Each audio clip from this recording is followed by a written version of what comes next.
Hi everyone, it's Simon Camilleri here from Simon Says Magic, and I'm going to be doing a tutorial on how to make a coin disappear.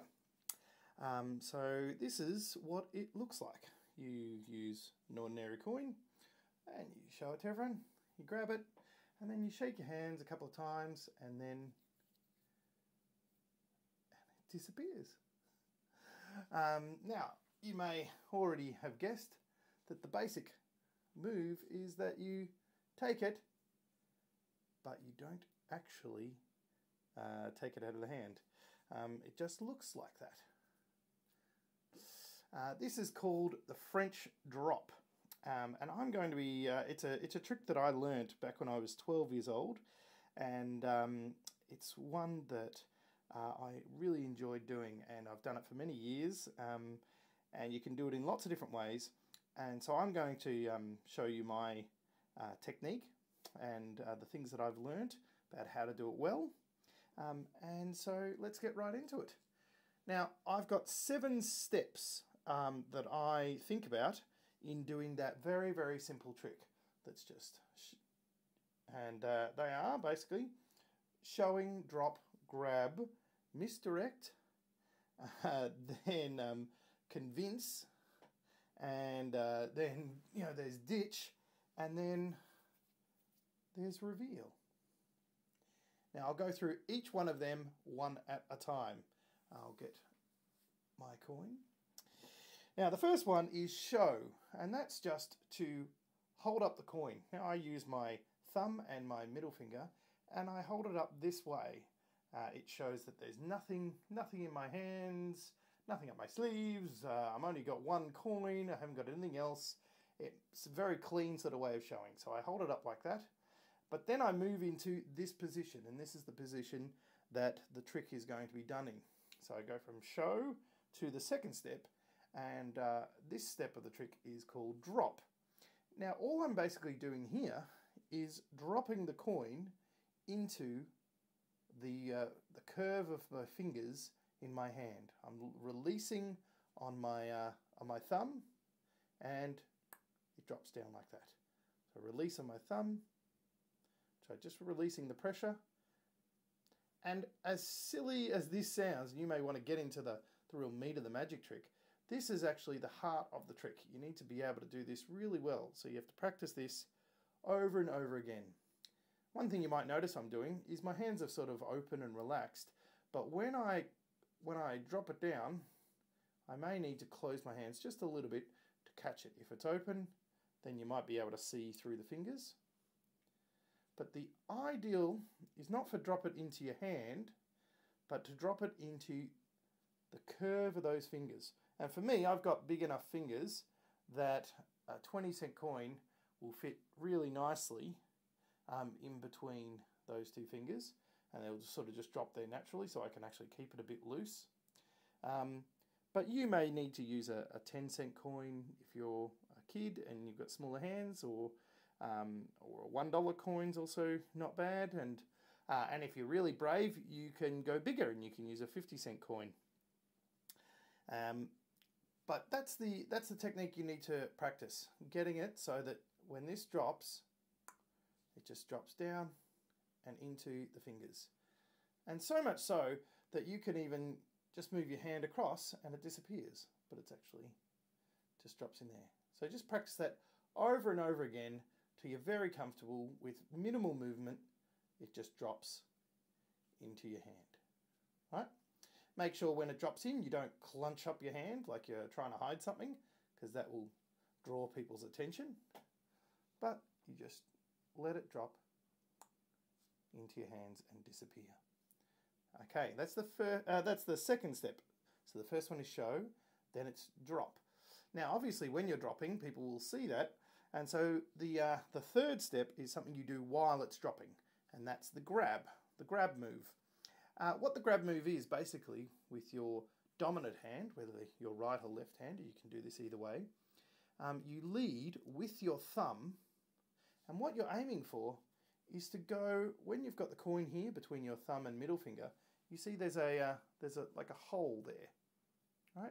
So you're leading with your thumb through that hole, And when your thumbs connect, that's the sort of the moment to know when to release the coin into your hands. Now, of course, if I went through and did that with my hands all open here, you'd still see it, right? It'd be going. But, so you not only bring your thumb through that hole, you also bring your other fingers sort of closed over so that it just masks it just for a moment. And what I'll do is I'll move my hand forward in the motion without actually grabbing, but just so you can see. So I could go like this. Right, so it's sort of a in and out move, a slightly circular, wax on, wax off move, where you go in with leading with your thumb, but with your fingers curled over. This is the moment where you grab, and then you come back. So you go in, grab, out. In, grab, out. Right, and you can do it slowly, or you can do it fast.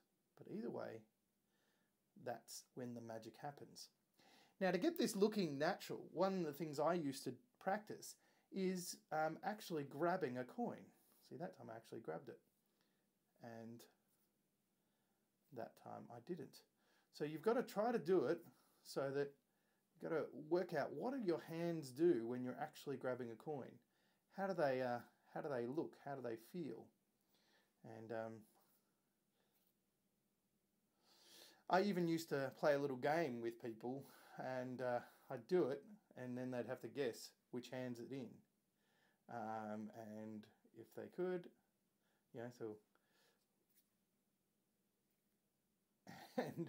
so I used to try and make sure that both of them looked as exactly the same as possible, and that just took practice, seeing what your hand's doing, seeing what happens naturally, and then copying that action. Right? Some people, grabbing's not the most natural thing for when they grab a coin. They actually grab a coin like that, obviously. So you can, see, that's me grabbing a coin, and you can do it that way too. But the technique I'm going to teach you today is that leading with your thumb and curling with your fingers over through there. So that's the moment. Then you grab, and you pull back. So that's the grab. So we've got show, drop and grab at the same time. Then the third one is misdirect. And what that means is you want people's eyes not to be on this hand, but to be on this hand. And the way you do that is there's a general rule of, well, there's a few rules. One is the hand that's the most interesting is the one that's people are going to look at. So if I go, which hand are you looking at? You're looking at this hand, obviously. But if I go, you're looking over here, and this hand's a bit boring, right? So that's what you want to do. Because this hand coming in, it's interesting. They grab it, and then they're still looking at it. So the hand that's making the bigger movement hides the smaller movements. The other thing is, and you can't see it in this video, but where my eyes are looking. You look where you want the audience to look. At the start of this trick, you're looking at the coin. And then when you reach and grab, you're looking where you want them to believe the coin is. So you move your eyes from where the coin was to this hand. So first your eyes are looking here, and then your eyes move to look at the other hand. And your audience will naturally follow your eyes. So they'll be looking here, and then when your hand moves over there and your eyes move over there, it's like they're following the coin, and they'll believe that the coin's in the other hand. Okay, so that's misdirecting them to look where you want them to look. That's number 4. Number 5 is convince. Sometimes what people do, especially kids when they're practicing this, they'll do this, I'll do that, and then they'll go, ta-da, right?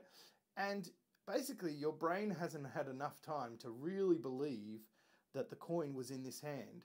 And so, as soon as you do that, they just go, oh, it must be there. And so you do a convincer.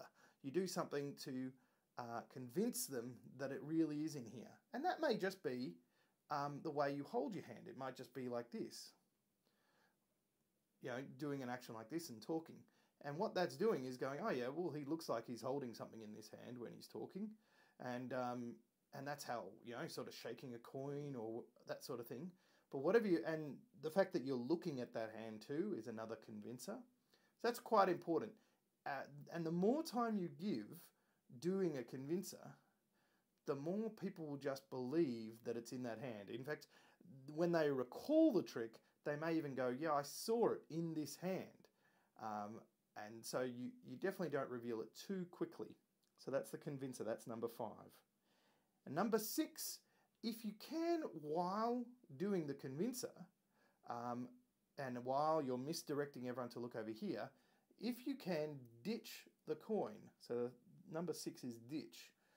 If you can ditch the coin, that's extra amazing at the end.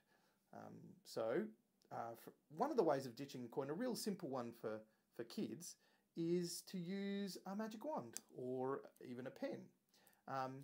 But what you do is you get the coin, grab here, make sure this is most interesting, you grab the magic wand, and that's got the coin in it. But because you've got your hand with something, people don't think too much that you could have something else. Then you tap it 3 times and you reveal. Now I broke that up, so I'll show you what it might look. You go, here's the coin, right? 1, 2, 3, and shake. 1, 2, 3 again. Shake. 1, 2, 3, and it's gone, right? Now the other thing you could do is, you can get a little bit of pixie dust from your pocket. So you could go here, and here I've got a coin, and I'll just grab some pixie dust, sprinkle it on my hand, and then it's gone. And obviously, when I went to grab the pixie dust, that's when I ditched the coin. The other thing I like to do, especially if you're at a table, is you can just sort of ditch the coin very secretly. You can ditch the coin very subtly in a way that doesn't actually show. So I'll do that here, right in front of you. Here, grab that, and then I can show this hand's empty and show them both empty. And what I did was just toss the coin. If you've got the right angle, you can drop the coin down on your lap, and the hand doesn't have to move very far at all. Here, it's here, and just let it slide off your hand into your lap. And that's great, because even if people think it's in that hand, which a lot of people might, if you can do it in a split second when you've really distracted people, then this hand can stay there, and then it can show itself, or you can put them together, and it's gone. So so there's a few ways of ditching the coin, but even if you don't, one thing if there's no opportunity to ditch the coin, you can get it, and you just you can palm the coin in your fingers, and you can point, or you can just hold it in a sort of relaxed pose so it doesn't look like the coin's there. But as soon as it disappears, generally people are going to, the way people's brains work as they try and work things out, is they just go, where's the last time I saw the coin?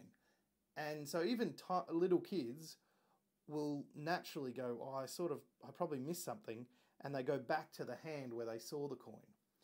So that's why working out a clever way to ditch the coin, or just make people not think about that hand anymore, is really important. Just that last point on ditching is make sure this hand isn't more interesting than this hand while you're ditching. So if you're getting the pixie dust, for example, you don't go, and here, and now I'm going to grab some pixie dust from behind my back. And, because doing that, this hand's way more interesting, and people will be going, oh, what's he doing? So you do things very subtly, and no, I just ditched it there on the table, didn't. But you do things very subtly, and make sure this hand's waving around, or looking up, or holding, or you're looking at it, or you're blowing onto it, or all those sort of things that might will help convince people that it's there. And then the last thing, number 7, is reveal. And the way you reveal, I often see people as they're learning, they go, ta-da, right? And that just doesn't trick anyone. Even if you're there and you hold it for a little while and you grab your magic wand, you tap it 3 times, if you just go, it's sort of a boring way of revealing it. What it tells people to just go is, ha, I didn't have it in my hand in the first place. But if you have a more interesting way of revealing your hand to be empty, it makes people think, oh, is the coin there? Can I see it? Will I see it? And that adds its own little moment. So, for example, one of the general ways I do it, as you've probably seen, is I grab the coin. Let's just use this method, 1, 2, 3, and then I do like I'm crushing it up. And it's gone, right? And so for that moment, they're like, oh, hey, wait a minute, how is he doing that with a coin? What's he going to do with it? What's he going to do with it? Oh, no, he's not doing it. It's not there, right? The other way is revealing just slowly. So they think they're going to see it. So you grab it, and then you go 1, 2, 3, or you just grab it and go, okay. And then you go, show 1 finger, 2. You just do a slow reveal. What that does is, people's imagination is that the coin's there. And so as you reveal, they're going to start seeing the coin. And so they start looking for the coin. They start even imagining that they can see the coin. And then when you fully open your hands, show both sides, that's the moment of amazement rather than just, yeah, it wasn't here. So that's basically the trick. There's lots of fun things you can do with it. Sometimes one of the most fun things I do with kids is maybe I get a hat from them, and then I say, okay, can you hold up the hat? And then I go, oh, keep holding it up, and naturally their arm will droop a little bit. But then I go over here, a few meters away, I get the coin, and I hold this away from them, and then I go, oh, no, just hold up the hat a bit higher, and as I'm holding up the hat, I drop that into the hat that they're holding up. And then I'm like, okay, now I'm going to throw this all the way into the hat. And so they just think it's going to be a basketball trick. And then I go, whew, like that. I throw it up in the air, and then I go, bloom, and it goes in. And by this stage, I'm standing like 6 meters away. And then the kid looks in the hat, and there's the coin. And you can use, even for that, a signed coin, because it is really the coin that you were holding before. So there are a few things. That's the simple technique. The 7 steps are show and drop and grab, and misdirect. Misdirect is sort of moving the hand. Convince, ditch if you can, and then reveal. And that is how I do the French drop, the making a coin disappear. Please do send me a video of you practicing it. And as always, the magician's rule is you practice a million times before you show anyone. But you can show a fellow magician if you like. And remember, never reveal your tricks, other than the fact that I've just done it for you now. But there's a big secret, so hope you've enjoyed this little tutorial of how to make a coin disappear. Thanks.